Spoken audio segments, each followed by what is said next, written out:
Listen, all right, look, so I'm gonna get into this is coffee and cold calls again. I got my coffee, of course, this morning. Put on my workout clothes because after this, I'm gonna get a quick workout in. Then I'm getting back into calling my absentee owners, doing a little bit of circle prospecting, calling likely to sales and things like that. Listen, if you want leads and you want people to call and you want to build your business this way, feel free to click the link in the description. Go get your leads from the share group. That's where I get my lists from. It's an amazing company. Extremely accurate information. You get landlines, you get cell phones. You also get email addresses when they're available. Their phone numbers are some of the most accurate that I've had from any lead provider. So they do absentee owners, which is what I mainly focus on. So if you click that link, you can get directly to absentee owners. But when you order absentee owners, they can also supplement your information with likely to sell, downsizers, divorce leads, pre foreclosure, you name it, they got it. You know what I mean? They're also adding some other services on there with some direct mail and help with all that stuff too. So go reach out, get your leads, and hit these people with a multi-channel approach to prospecting. But listen, I asked this question: how frustrated are you with this seller's market? If you're working with buyers, which I still do, and I focus a lot of my attention on getting listings, but in the process of getting listings and holding listings and marketing listings, um, you are going to get buyer traffic, and that's okay. It's okay to work with buyers. There's a lot of coaches and people out there that will tell you to, not work with buyers and things like that. And true, I feel like there will be a time potentially uh, where buyers agents, the value won't necessarily be there as much. And we can also say the same for listing agents, but I just feel like it will happen for buyers agents first, just because of the amount of information that's out there for a buyer to, number one, find the property, which was the main goal of a buyer's agent before, and then number two, to navigate the transaction. Because one thing is for sure that if a buyer approaches a listing agent, wants to buy the home, chances are that listing agent will take on the role of listing and buyer agent. Just kind of depends on how the agency works out there, and how they choose to operate. But there can be some guidance given to both sides. Anyway, I don't want to get on a soapbox about that because there's a lot of different opinions. However, like I said, there's agents right now. I feel like I don't think real estate agents are going to go away, but you just never know with technology. Things definitely will change. But how frustrated are you with in the seller's market? I've been working with 3 buyers so far, and I've been putting in some strong offers. And I don't know, maybe it's just my market or where they're actually making offers. And I don't want to place the blame on my buyers at all because they just want a house, right? And they want a house in a nice area. But at the same time, I'm working with these buyers that just don't want to pay $20,000 and $30,000 over what the asking price is, and a lot of times that's what these houses are selling for. They're selling for 25, 30. One just sold for 20,000 above the asking price for what it ended up selling for. Um, it's tough. It's frustrating. You're driving around. You're going to these houses. You're writing these offers. You're throwing these offers out there.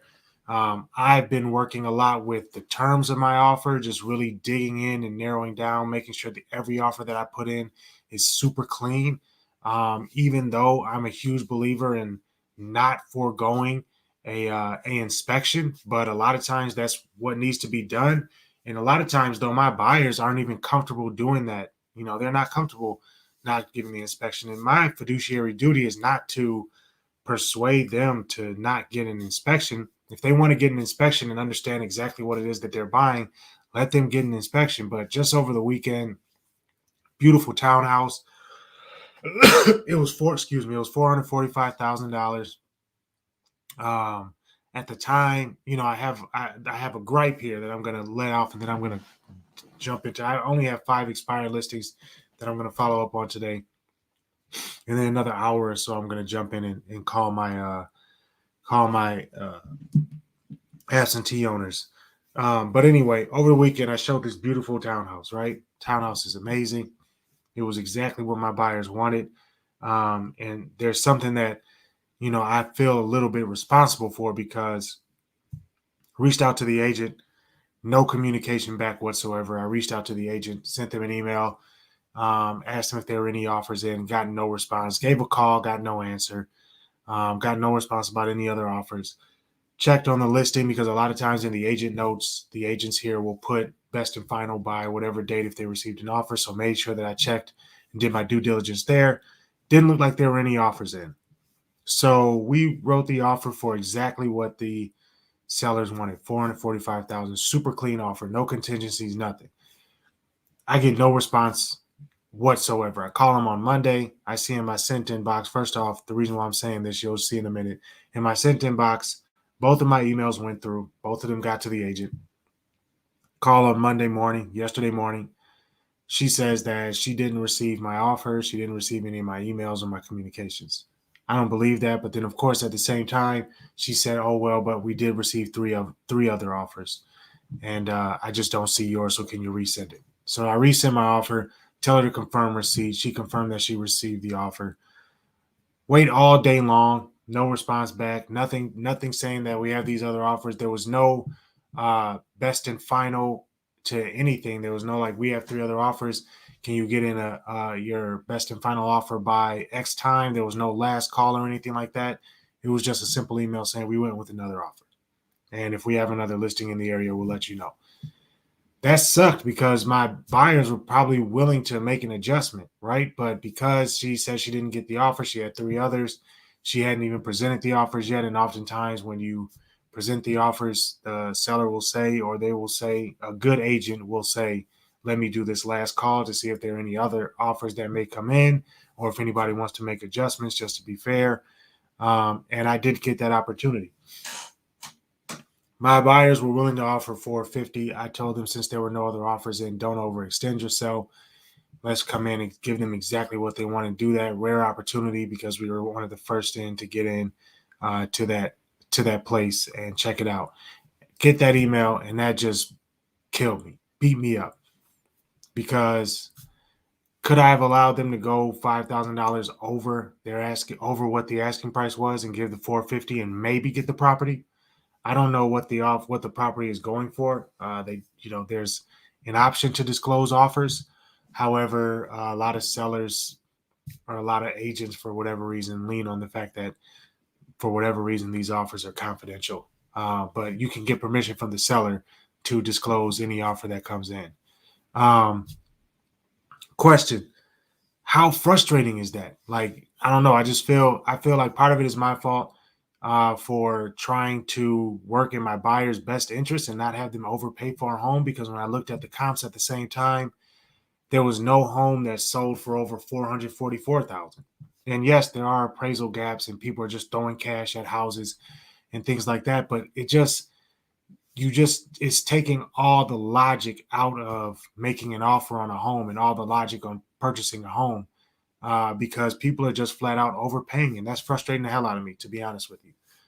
It actually kept me up last night, and so I sent that email last night over to my buyers. I know they're upset about it. They could be blaming me a little bit for it as well, but we'll make up for it, and I'll see if I can find them another house in that area myself and keep in contact with that agent to see if they have any other listings coming in. But look. If you're frustrated, let me know. You know what I mean? Leave a message, answer my question down in the comments, do whatever. Let me know kind of what your experience has been. How long has it been since you've been working with buyers and doing this? I have 3 right now who have made at least 2 offers on homes and just missed out. They just don't want to overpay. And I think buyers are also getting frustrated with the fact that they feel like they have to overpay and they just don't want to. Like, no one wants to overpay. No one wants to pay this astronomical amount for these homes out here.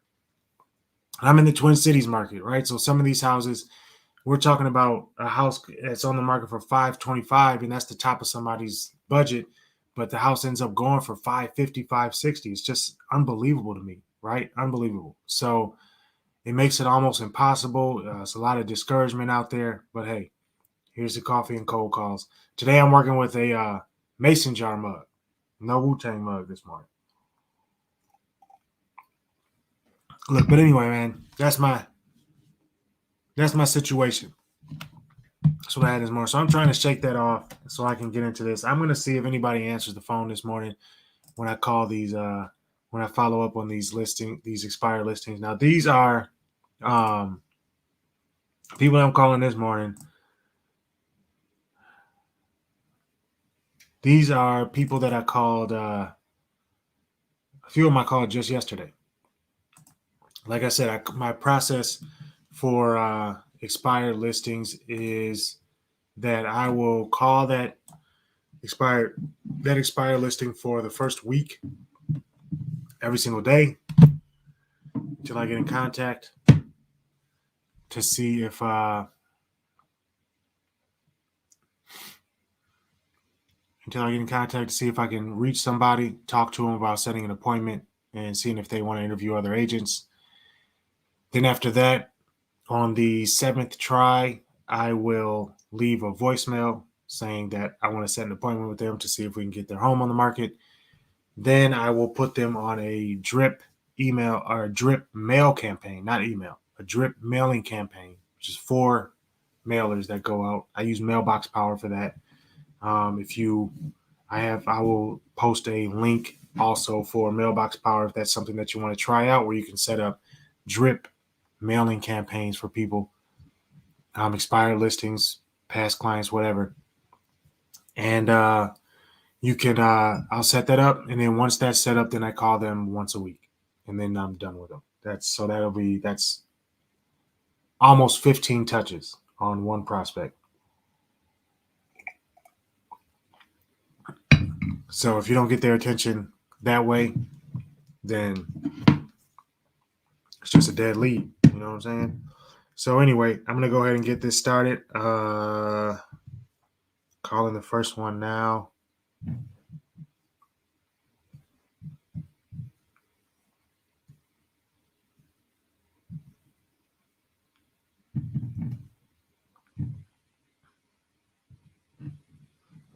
I'm gonna see if I get an answer this morning. It's about 8:30 right now, so.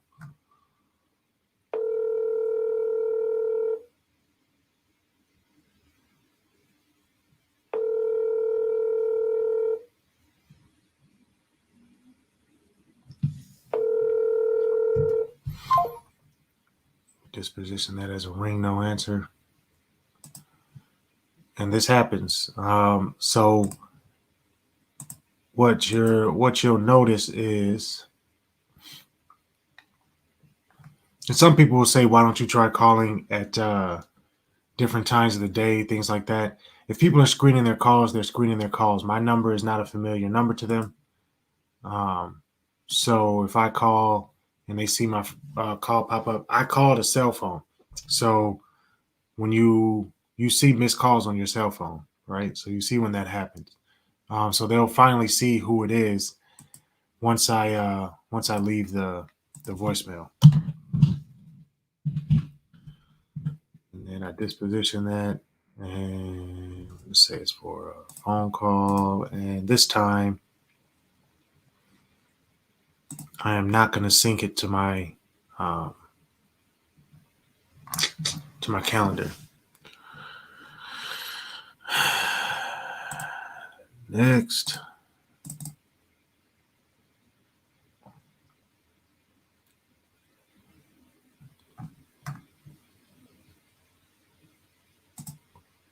I don't think I spoke to them. If I did, I've had it to where I've called somebody and I spoke to them the day before, but I accidentally dispositioned them as like a no answer, and then ended up talking to them the very next day again. So the cool thing about the process here is that I use for calling through absentee owners and things like that. I use a dialer because there's like 500 or 600 phone numbers on the list that I have, because I've narrowed it down to calling absentee owners that are out of state, which is a good thing to do. I call people that are in state as well, but calling people that are out of state gives you a little bit more of a probability that they be looking to sell, because it can be more of a headache for them, or whatever the case may be. When I do expire listings, I use a program. It's a website called My Plus Leads, and they're really good because what they do is you can see when the property has actually been relisted, so you don't have to do as much due diligence after that first call, because I can see how long a property's been on the market, who the listing agent was, and I can also see um, if it's been relisted. So, and let me just make sure that, yeah, I didn't talk to these. I didn't talk to these people.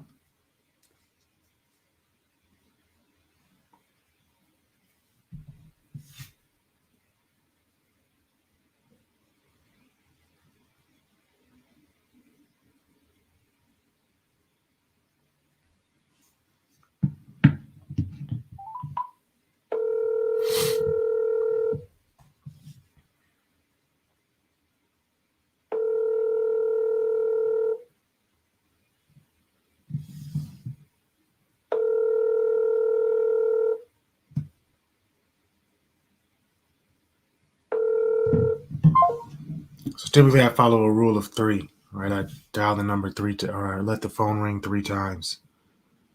Um, there are 2 cell phone numbers on this one, so I'm gonna call both. I think it's a husband and wife, maybe. Yeah, so I'm gonna try it.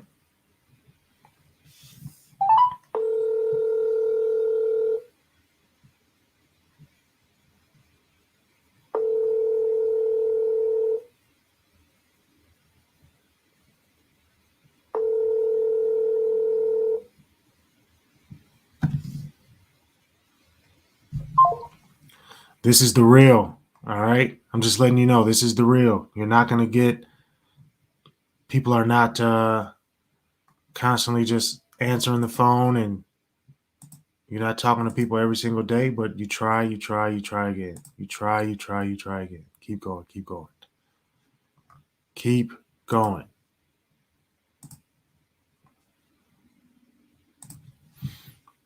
Because these are going to get called again tomorrow. All right. And once that is done, once we make it through this week, then they're going to be on the mailer.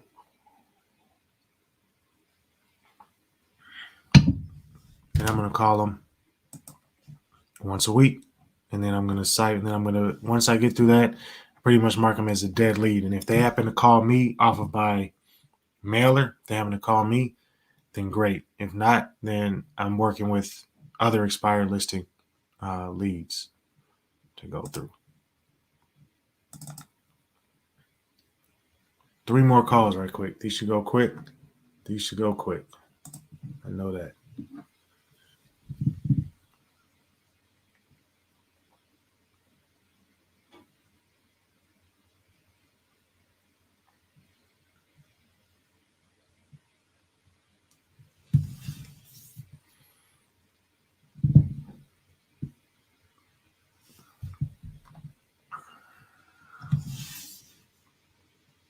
What I do is I wait for it to,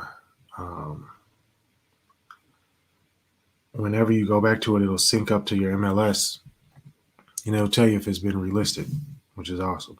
So I can tell that it hasn't been.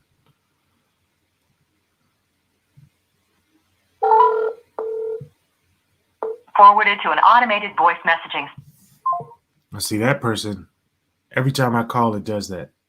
So they're truly, they are truly, here it is. Yeah, they are truly the ones that are, they are truly the ones that are screening their calls for sure.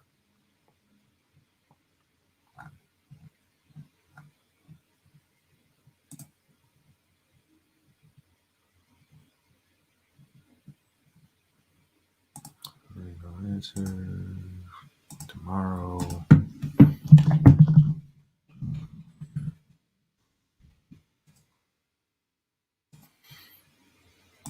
Now what I'm doing is I disposition all these people as ring no answer, right? Ring no answer in theirs. And then basically what'll happen is it'll send me a reminder because I set the follow-up for the next day. Send me a text reminder and an email reminder tomorrow at 8 a.m. to give these people a call.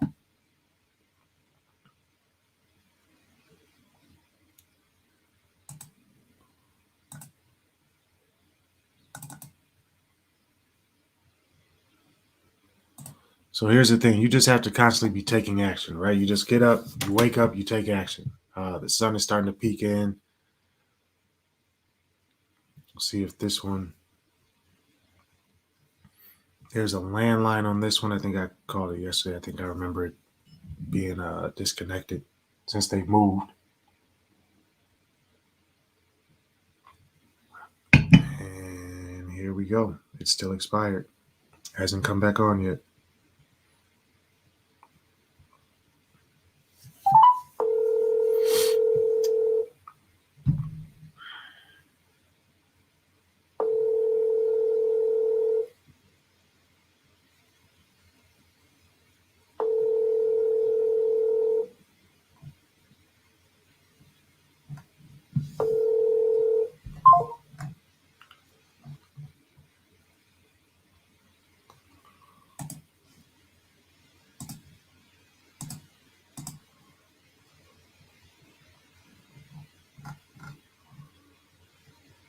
Now, trust me, there's certainly a method to the madness. I want people to see that I've called them over and over again. I want people to see that I didn't leave the message until the 7th or 8th time that I called them. I want people to see my phone number on the mailer that goes out. I want people to click the QR code on the mailer that I send out. I want people to hear my name. I want them to do that over and over and over again. To just instill in them that, hey, I'm the one that you want to work with, right? That's me. You got a lot of agents out there that are going to call people probably 3 times max, understanding that it takes 12 attempts. Generally, it takes 12 attempts to actually get in contact and to move a deal forward, right? So you want to make sure that you get to those 12 attempts as quickly as possible. And how do you do that? You call, you call, you call, you call. You call, you call, you call, you call. Period, point blank. Keep calling.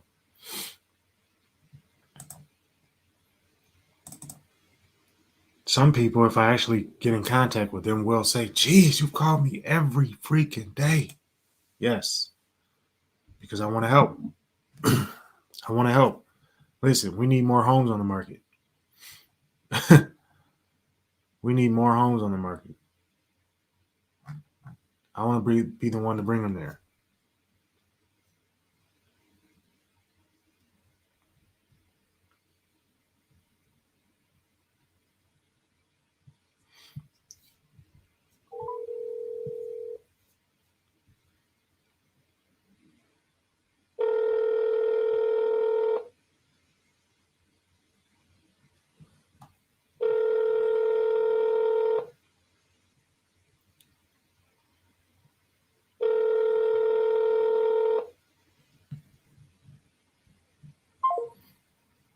Try this other number. I think it's a landline. I'm going to try it anyway, see if there's an answer.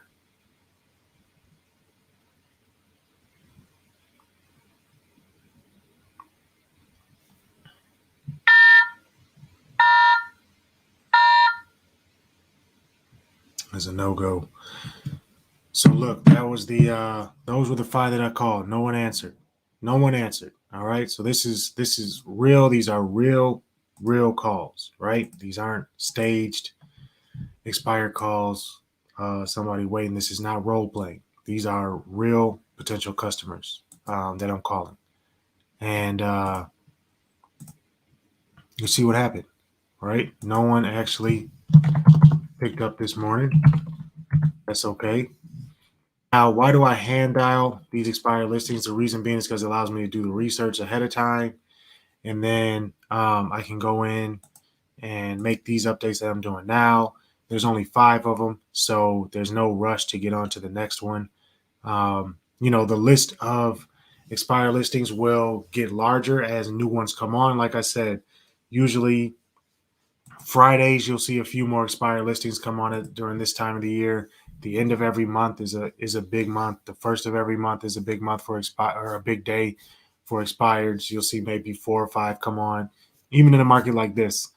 You'll see some come on at that, and usually it has to do with the pricing of the listing, right? It's just been sitting on the market, and something like that happened. So, um, listen, that was it. Let me know how frustrated are you. How frustrated are you with the sellers market? If you're working with sellers, it's great. If you have listings, it's great. I have a listing right now. It's amazing.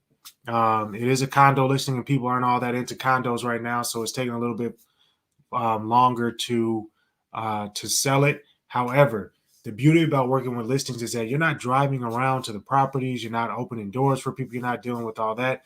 You're marketing yourself, you're marketing the property, and you're allowing the other buyers agents to work for you. So there's more leverage with the listing, which is why I lean more towards getting listings, which is actually the main way that I get buyer clients is through the listings that I have, because people will reach out via Zillow or whatever it may be, or give me a phone call and say, hey, I saw your listing here. I'd like to come see it, or whatever, something like that. So that's the main reason why I look towards listings all the time, and I think you should too. So click that link below if you want to get your absentee leads. If you want to ask me questions about the MyPlus leads, I have no affiliation with MyPlus leads. I just like to use the system because it's very straightforward, and I can also get for sale by owners when I choose to go back to for sale by owners. And now that I've been using MyPlus leads for more than a couple of years, I have old expired information as well. So expires from 2 years ago, I can go all the way back and see if any of those are free listed too, if I want to pull a list. So those are the things that I'm using right now to get my leads and get my phone numbers and get my list. So post any questions that you have, please feel free. I'm happy to answer them. And also answer my question. How frustrated are you with this seller's market if you're working with buyers? It's annoying. I lost sleep last night, if you can't tell, about the fact that, my buyers lost out on the house that they wanted. So yeah, that's it. You know what I mean? Thanks for watching. I'll be back here tomorrow.